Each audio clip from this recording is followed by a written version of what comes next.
Hi, good morning. I'm feeling decidedly chirpy this morning. No particular reason. The world is still in a shit state. The politics are chaotic. Global warming still threatens us. The war in Ukraine threatens through the imminence of a mistake triggering a nuclear war. We have the Tory party hustings, which should be enough to depress any rational thinking person. The weather's not too bad, and yet I'm feeling chirpy. Perhaps some of that is due to reading my Herald today. Now, I haven't got into the Herald in any depth today. I had a quick look at Ian McWhirter, a couple of other things. But what struck me was on the Spotlight page, in relation to an article by Barry Didcott, they had a two-page spread, albeit split across the middle, a large picture of the demo which outside the Tory party hustings in Perth, which has now become notorious, largely thanks to the due to the clack of Tory and Unionist media seizing on it in desperation, and the lack of any other decent argument against independence as an event which showed the sheer perfidy of the First Minister, the SNP, anybody who supports this outrageous suggestion that Scots would want to run their own country. And this was the demo directed at Liz Truss and Sunak arriving at Perth. Now, demos outside political hustings, political events, political party conferences, far from being unusual, are the norm. They're the expected thing. Mature politicians take them in their stride, mature journalists take them in their stride and report them for what they are. And journalists, being journalists, will certainly seize on easy story opportunities, so to speak. And this one was seized upon with a vengeance, and I mean with a vengeance by the Tory media claque. And what was the source of all this excitement? Well, it was a large draped banner saying Tory Scum. Tory Scum.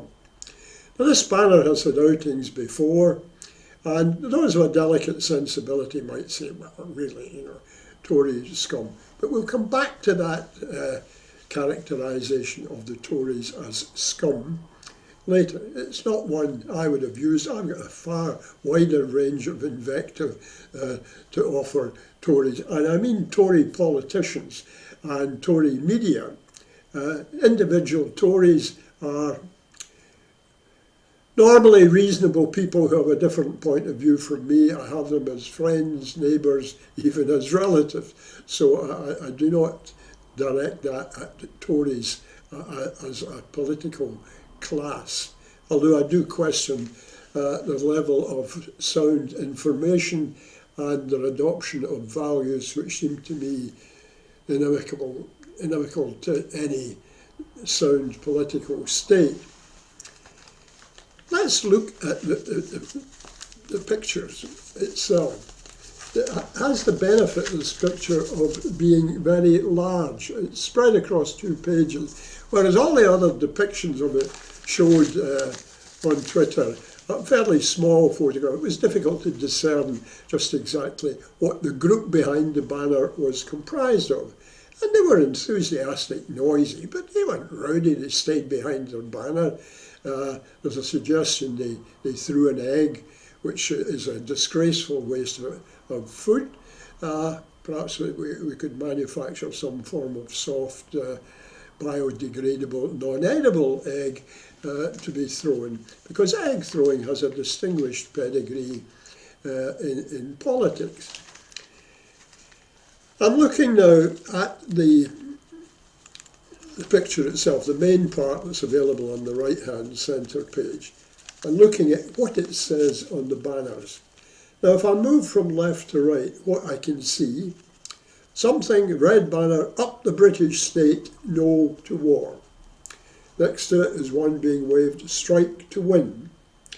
Down from one which is headed by the publishers of the banner, presumably, stand up to racism, an admirable sentiment and an admirable group. Migrants make our NHS, stop the scapegoating. Behind that is visible a banner which I can't quite read, but it looks as if it might be by the same group. Next to it is another one, stand up to racism. Migrants make our NHS, stop the scapegoating. Behind it is one saying refugees welcome, which I think is a socialist worker banner. Above that is what looks like maybe stand up to racism again. Say it loud, refugees welcome here. All admirable sentiments. And along the back, at the back right of it, again, migrants and refugees welcome here.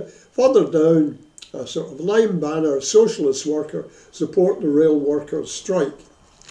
Along the front, we have a white, very plain, handwritten banner, mistrust versus rich boy Rishi, and then choice, question mark, perfectly reasonable question and sentiment that's been raised by almost every political commentator.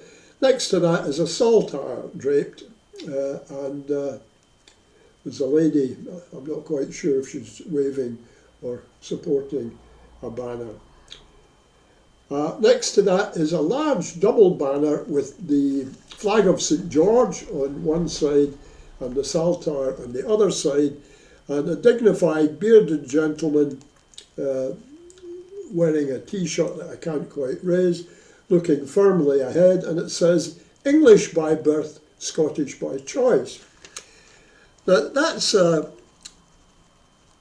statement and a sentiment and a grouping that I understand, value and respect. They've been around since the last campaign, and there have been large groups headed English for Independence. And this represents a large and significant group of people who have taken the utterly, totally, perfectly rational position of saying, I have decided to live and work and make my home and my life in this country, and I will engage with its politics.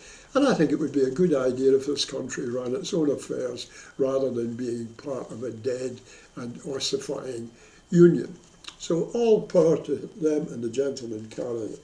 Next to them is, I think it's probably Glasgow, I can only see it, but stand up to racism. Below that there's another socialist worker banner, pay up, strike to win. To the side of that there's another banner, oppose the hostile environment for migrants. Another socialist worker, system change. And there you have it. I can't see Nicola's hand in this anywhere. She presumably approves the display of a saltire, and so do I. It's certainly nothing, says SNP. It's a safe bet that some of these people support independence, but it's also a safe bet that among the socialist worker banners which dominate, there will be a considerable number of people who do not support independence, support the union, but certainly do not support a Tory government in any shape or form. And certainly there are socialist worker committed people who are committed to independence. So quite simply, this is nonsense. Now let's come back to Tory scum. I would not personally use that description. It's not very elegant for a start. And with the range of the English language, enlivened by an independent language which lives side by side with the Scottish language, and I'm sure in the Gaelic language, although I regret I don't have the Gaelic, a wide range of adjectives which can describe Tories. None of them are complimentary, and many of them are extremely vigorous. So I've got many more creative ways of expressing my contempt and dislike for Tory politicians and Tory media and Tory journalists and Tory shills, propaganda shills of all shapes and forms that infest the British media. I do not have contempt and I do not have pejorative adjectives to offer for Tory supporters and even Tory members. I have this to say to them: I think you are deeply misinformed and that your values are in the wrong place in a civilised 21st society, and you do not question enough, and you live with a series of imperial fantasies, imperial fantasies, I should say, which don't reflect any real reality. So, and I have friends, neighbours, relatives who are Tories. I've had business colleagues who are Tories, perfectly admirable people. We differed. And my critique of their politics, they would bounce back at me in a different fashion. And that's perfectly healthy. But come back to Tory scum, the word that has caused all the problem. Scum, I won't go into all of the variety of OED and standard Cambridge dictionary versions of what scum is, but in the popular mind and in the practical experience of all of us, scum is an unpleasant surface, something that rises to the surface of a liquid which is in some way past its sell-by date. And the image conjured up is normally of an isolated pool surrounded by matted vegetation of a horrible yellowish colour, bubbling insidiously, and this stuff floating on the surface, where most life has been extinguished, and such life as remains active tends to be malignant. In that sense, scum is the kind of thing that revolts us all and we want to skim off. Now, as a metaphor for the isolationist Brexit Tory British state, rejecting all civilised norms, deporting immigrants to Rwanda,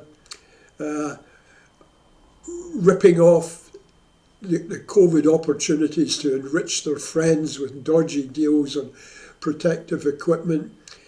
All of that makes to me the term scum perhaps a reasonable appellation to offer for Tories. But again, I probably wouldn't use it. And I would say to the people carrying the banner, no harm to you. You're trying to express your views vigorously, which I'm all in favour of in politics. Try and find a more elegant way to do it. Because in the central emotion, dislike, distaste for Tories, and a wish to remove them from the British political scene in the forum they're in at the moment, at least, I'm with you on that. Bye.